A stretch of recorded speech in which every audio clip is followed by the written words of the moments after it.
Krishna Keshava Swami. I'm so very happy that you are here in Haastrecht with us in Sekieta, aan de Hollandse IJssel. Sekieta aan de Hollandse IJssel. I heard you many times on YouTube. I saw you on several occasions. But please, will you tell the audience, the people, the watchers who are watching us, who you are, where are you from, and what do you do exactly? Thank you so much. Yeah, my original family is from India, and so I grew up with that Indian culture, but I grew up in London. And when I was about 15 or 16, I went on a spiritual search, questioning the meaning and purpose of life. And after graduating from university, I went to live in India for 6 months, living with the monks and exploring my purpose. And then I decided to become a monk when I was 21. And so I've been a monk now for, coming up to 25 years. And a few years ago, I took vows of lifetime monasticism or renunciation. And so nowadays I travel the world to many different countries. And in different places, everything from corporate firms to universities to our communities, to interviews. I just try to share wisdom in a way that can help people in their life. Thank you. And just to make clear, you're living as a monk. Will you tell the audience, how does a day of a monk looks like? We rise with the sun, so we're usually up in the morning before 3 or 4 o'clock. And we spend the first few hours of the day meditating, reading, reflecting, and basically realigning ourselves with our deepest aspirations and desires. And then what we do is during the day as monks, all the monks do different things. So we teach, we also do welfare work, we try to make society a better place. We have farms, we do many different things in which we try to practically make a contribution to the world. And like this, we try to live our spirituality and share our spirituality. Will you tell the people what brings Krishna consciousness to the persons? What makes them so happy? What does it do? Because people who see it for the very first time, they think those guys are nuts. Huh? You noticed. But what is it? Why makes it? What is the essence? What brings the switch in people that they dance in the streets and that they chant and do all those things? Please, will you explain to us? Yes. Smiling, singing, and laughter and joy is the universal language of the soul. For most people, they are trying to experience these things from the body. And so, as Hare Krishna, as a spiritual people, we're trying to share with them that they can experience the real joy and happiness and enjoyment of life when they connect with themselves as spiritual beings. And that's why the Hare Krishnas are always happy. That's a beautiful answer. Maharaj, may I ask you a more personal question? When in your life, you're very young, as still young person, when in your life you realized that Krishna, that God is the very most important person in your existence, not someone in the sideline or between 10 and 11 on Sunday morning, but it's your life. You are everywhere, every day, telling people, listening to people, being patient with people. But when was there the realization that you thought, okay, God is for me everything? When did you realize this? And how did you cope with yourself? Because it must have been a shock somehow. When I was young, a philosopher actually I read, he said, the most pressing question in life is, why do we exist in the first place?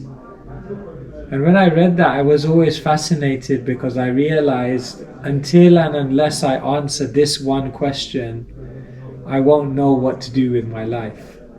Because first we have to know who we are and why we're here. And so I looked for answers in different places, but the only answer which made any sense to me was an answer which included knowledge of God. That there's a God, that He created this world for a reason, that we have a relationship with Him, and that if we connect with that purpose, then everything else we're doing in life will make sense.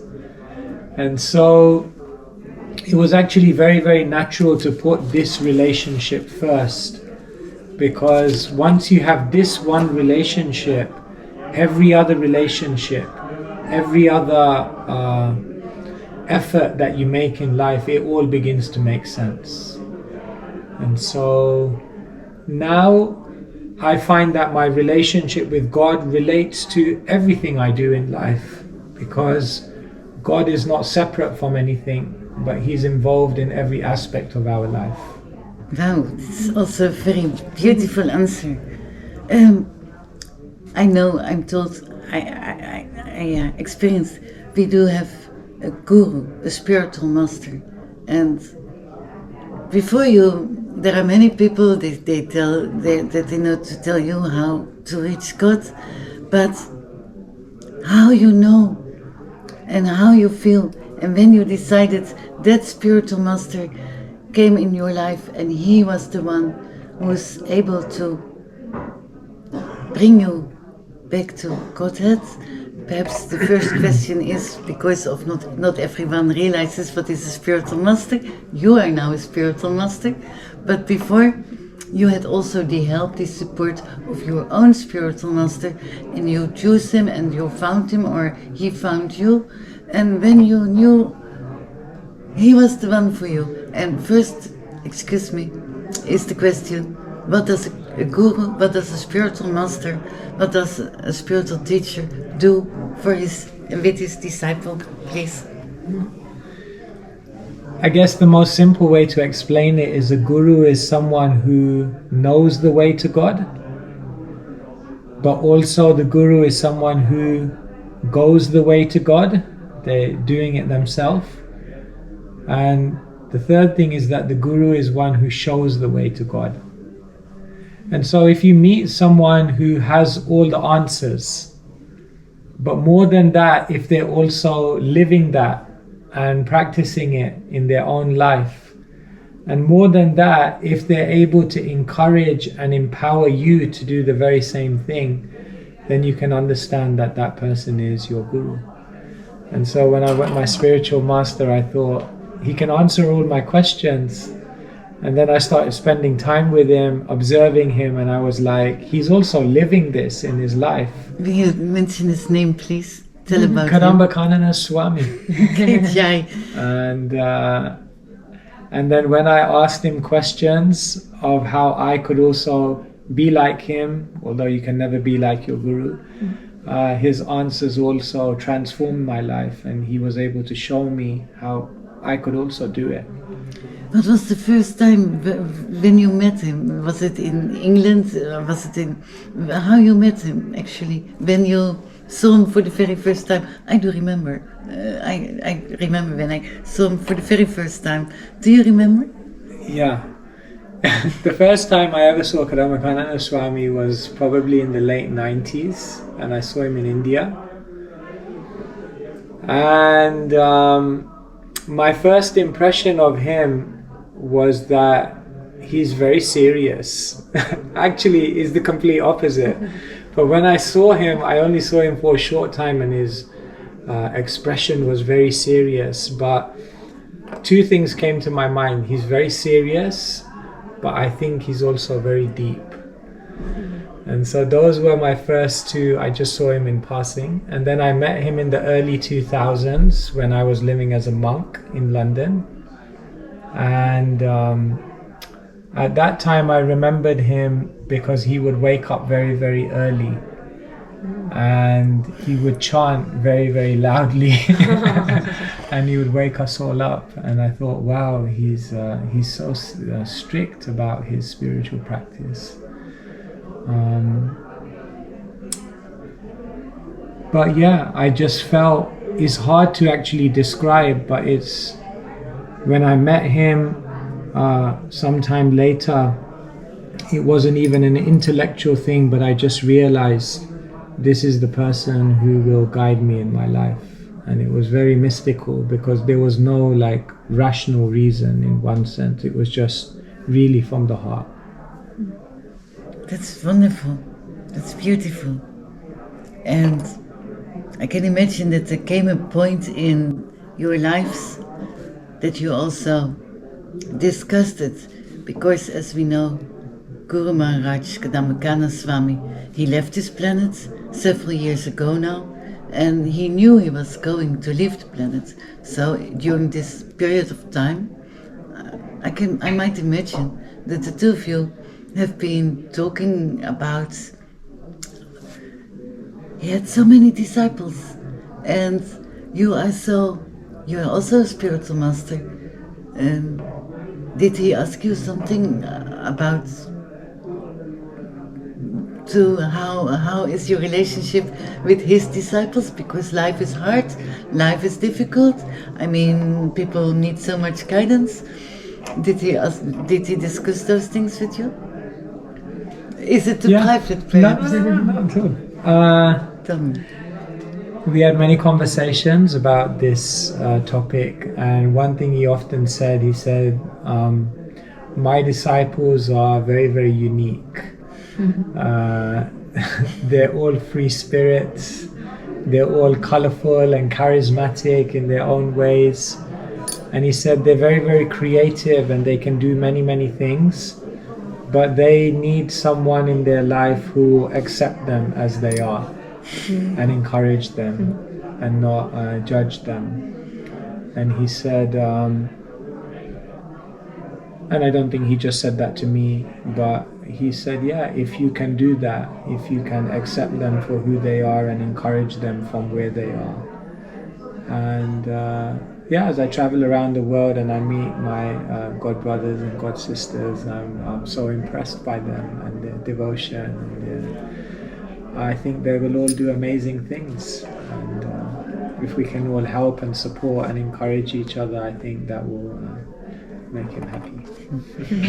For sure, I'm sure he's very, very happy with you, what you do for us all. Might there come a time that you are also giving initiation to new people? Yeah, Keshava Swami did tell me to do that service. Maybe that will happen in, I don't know when, 2, 3, 4 years time, whenever the devotees tell me. But yeah, we are not anything great. You know, when we first came to the temple, they told us to cut vegetables, and now we become a spiritual master, and we just see it like that. It's another service. And just like we were able to do so much because someone put faith in us, so it's a great honor to be able to try to do that service for someone else, because we would not be where we are if someone didn't take that responsibility. Yes, it would be great. I think so many people are waiting for that. Yeah. I feel, who am I? But the last question for you, because you have at your side Citralekha, Devidasi, and for her are also a few questions in Dutch, but please, will you share with us, the audience, a nice story about you and Keshava Swami and your Krishna consciousness? That, please.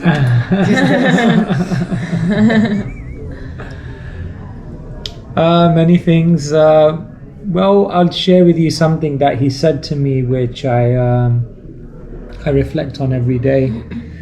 He, at a certain point in my life, told me that I should accept the renounced order of life and take the vow to be a Swami. And my nature is that I'm always very nervous. I'm always very kind of apprehensive about things. So, but he's very convincing. So we had that conversation. And then the next day I came back to him and I said, you told me to do it, but I have like doubts. And then I started sharing with him why I felt that maybe it's not the right time. And he didn't interrupt me. He let me say everything. Normally he would interrupt me.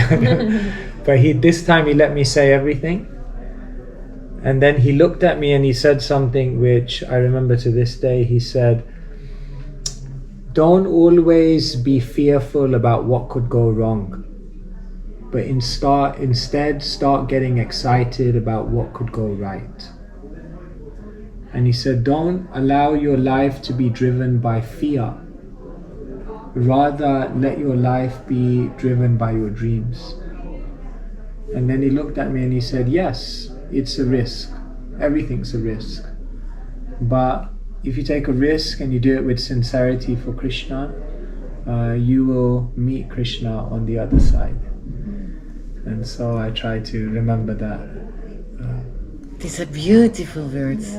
Thank you so much for sharing with us. Thank you so much for being here and being here together with Citralekha, because without her you wouldn't have been here, I think, because she's somehow your secretaries, how you say.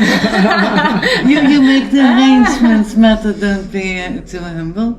I know you do. You do it very well. I must say, it's amazing what she does. Shall we continue in English or shall we talk in Dutch? Whatever you like. We can do both. Ja. Citralekha Devidasi. Het is geweldig dat u hier wilt zijn en dat u iets wilt vertellen over uw werkzaamheden voor Maharaj, Keshava Swami. Want mag ik eerst een paar vragen stellen en dan kunt u gaan vertellen over iets over uzelf. Hier staat het zo van, u bent een heel jonge persoon, u bent een heel enthousiaste persoon. Wilt u met ons delen wanneer en hoe het Krishna bewustzijn want u komt uit Limburg. Ja, klopt. U bent een braaf zullen jullie horen aan de zachte G dadelijk? Een braaf lief katholiek meisje, een braaf lief Limburgs katholiek. En wat is er gebeurd dat u die switch heeft gemaakt, dat u die sprong heeft gemaakt? Ja. En dan gaan we verder over. Maar alsjeblieft, vertel iets over uzelf. Ik denk dat het ongeveer zo'n 6 jaar geleden was. Voor mij. Mijn ouders waren wel al een beetje bezig met Indiase spiritualiteit, maar ik was meer van de wetenschap. Translate it in English, please. I'll say it in English? Yes, because... Okay. Not just for me, main thing is the camera. So whatever you feel, you can just speak, otherwise it will break it too much. As you like. Of? Ja. Oké. Ja. Dus het is ongeveer 6 jaar geleden dat ik met dit pad in aanraking kwam. Mijn ouders waren al eerder bezig met Indiase spiritualiteit. Maar ik had er nooit zoveel interesse in, want ik was van de wetenschap. En ik zat op het gymnasium. Maar toen merkte ik in de loop van mijn leven dat de belofte die de maatschappij ons geeft voor geluk, dat die niet echt waar was. Want ze zeiden, ja, als je een goed diploma krijgt, veel geld, leuke vrienden, goede baan, dan ben je gelukkig. Maar ik voelde van, ik heb al die dingen en nog steeds voel ik een leegte. Dus ik ging eigenlijk op zoek naar antwoorden over het leven. En ben ik op een wereldreis gegaan. En op die wereldreis kwam ik uiteindelijk in India uit, waar ik dit pad, deze filosofie heb mogen vinden. En het raakte heel erg mijn hart. En ik denk, dit geeft me heel veel innerlijke vervulling. Dat is een prachtig antwoord. En u bent nog 6 jaar bezig en u straalt uit alsof u levenslang... Heeft u een gevoel met vorige levens? Dat hoort ook bij de Indiase traditie. Ja, in de Indiase traditie zeggen ze inderdaad van waar je bent gebleven in je bewustzijnsgroei, daar pik je het in het volgende leven weer op. Dus ik voel wel van, er zit zeker wel iets, maar ik kan er nog niet helemaal bij. En ik wil eerst even weten U werkt ermee, u reist samen met Maharaj, u verzorgt het tournee voor Swami. Ik probeer een klein beetje te assisteren. I think het is een hele belangrijke en mooie taak die u hierin vervult. En u heeft, net als wij delen dezelfde Guru Maharaj. Mag ik aan u vragen, wanneer en hoe heeft u Keshava Swami ontmoet? Ja, toen ik net in India aankwam en ik leerde dit pad kennen, toen was ik de hele tijd aan het luisteren naar de Hare Krishna Maha Mantra. Dat is eigenlijk de meest belangrijke mantra in onze traditielijn. En ik ging op Spotify kijken naar een liedje. En ik denk, oké, de eerste die opkomt, die klik ik aan. En ik luister en ik denk, wauw, degene die dit zingt, die staat echt in verbinding met God. En alleen maar die 7 minuten van het liedje, die heb ik over en over geluisterd. En welk liedje was dat? Dat was de Maha Mantra, dus de Krishna Mantra. Maar toen ik later terugkwam naar Nederland, toen ging ik naar de grote tempel die we hebben, Radedesh, in de Ardennen. En toen zat ik daar te luisteren naar live muziek. Deze mantra werd al live voorgedragen. En na 3 uur dacht ik, nu ga ik bijna, maar ik luister nog 1 zanger. En die zanger die kwam, die ging zitten en die begon te zingen precies dat nummer. Ik luisterde die mantra over en over. En toen ik weer in Nederland terugkwam, ging ik naar de tempel die we hebben in Ardennen, die heet Radedesh. En daar was een concert waar deze mantra live voorgedragen werd. Na 3 uur dacht ik, nu ga ik langzaam, maar ik luister nog 1 zanger. En diegene ging zitten en die begon precies dat nummer te spelen wat ik zo vaak had geluisterd in India. En dat was Keshava Swami. En dat raakte mijn hart zo dat ik dacht, hier is een verbinding. Overspeel ik mijn hand niet als ik aan u vraag om dit voor de luisteraars, de kijkers, nog 1 keertje voor te dragen? Ja, dat kan. Jai Shri Krishna Chaitanya Prabhu Nityananda Shri Advaita Gadadhar Shri Vasari Gauram Bhakta Vrinda Hare Krishna, Krishna Krishna, Hare Hare, Hare Rama, Rama Rama, Hare Hare. Hare Krishna. This is beautiful, wat is dit prachtig. Je voelt, dit is van boven, dit is uit de goddelijke wereld, deze mantra. Wilt u uitleggen wat ze betekent, de Maha Mantra? Ja. De Maha Mantra bestaat eigenlijk uit 3 woorden, Hare, Krishna en Rama. Krishna staat voor God, de bron voor alles wat er bestaat. Hare betekent de liefdesenergie van God. En Rama betekent de vreugde die eruit komt als we ons met God verbinden. Dus door deze mantra te chanten beginnen we de connectie te maken met God, ervaren we zijn liefde en de vreugde van die verbinding. Dat is prachtig. En is dit ook tevens de reden dat de Hare Krishna's, het woord zegt het al, zij dansen en ze zingen op straat, steeds opnieuw deze mantra. En door deze mantra komen ze in vervoering, in extase en lijkt het wel alsof ze in een andere dimensie zijn.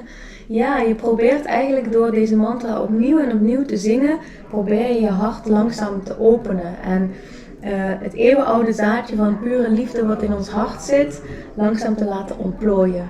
En dat is eigenlijk het mooiste geschenk wat wij gekregen hebben van deze traditie. En daarom dat we dat ook hopen te delen met alle andere mensen. Daarom gaan we er ook op uit om mensen hiermee in contact te laten komen. En dank u wel, dit is een prachtig antwoord op deze vraag. En wilt u alsjeblieft iets vertellen over de allereerste keer dat u uw Guru Maharaj bent tegengekomen? Ik spring een beetje van de hak op de tak, maar we hebben nog maar weinig tijd. Dus we moeten het even nog deze essentiële punten, als het mag. Ja, de eerste keer dat ik hem dus tegenkwam was toen hij live dat nummer bracht wat ik net zong. Dus dat was voor mij een soort van de eerste lijn, de eerste verbinding gemaakt. En later ontmoette ik hem op een retreat op de Veluwe. En dan gingen wij een wandeling maken en hij was de hele tijd grapjes met mij maken. En ik vond het zo mooi, want het was iemand die heel dicht bij de mensen stond. Die met beide voeten in de aarde stond. En echt op gelijk niveau contact met ons maakte. En dat vind ik heel mooi aan spirituele leiders, als ze dat kunnen doen. Dus dat ze niet vanuit de hoogte proberen de mensen te leiden, maar eigenlijk met de mensen samen vooruit proberen te gaan. Dank u wel, Matt. Dank u wel, Citralekha. En dan heb ik nog een klein vraagje over de toekomst, wat u ziet met van die kleine centers zoals hier, van die kleine namahattas zoals deze. Wilt u iets over zeggen, over uw toekomstbeeld daarvan? Ja, dus Sekieta is een hele mooie plek waar we 1 keer per maand samenkomen, om de mantra te zingen, om wijsheid te delen, om met elkaar in verbinding te komen. En dat doen we op heel veel verschillende plekken in Nederland. En zo proberen we eigenlijk de kleine zaadjes te planten, zodat het hele bewustzijn van Nederland langzaam omhoog mag gaan. Dat is mooi gesproken.